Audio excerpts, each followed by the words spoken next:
Last week we got these first two steps secured to our concrete foundation, and today we're going to get started on this triangular area where the staircase turns around for the last three platforms. The triangular platform step we're constructing now starts with the same 200 by 400 pavers on the edge of the step and then transitions into 300 by 300 pavers, which is a pattern we'll be using throughout all the platform steps. I start this next course by dry fitting the paver and using my packers to get it to the right level. Just like we did on the previous steps, we want to create a very slight slope for rain drainage.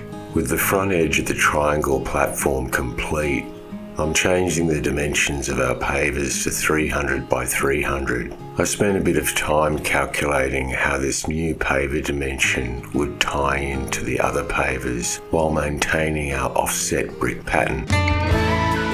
You come and go like a monsoon rain. You have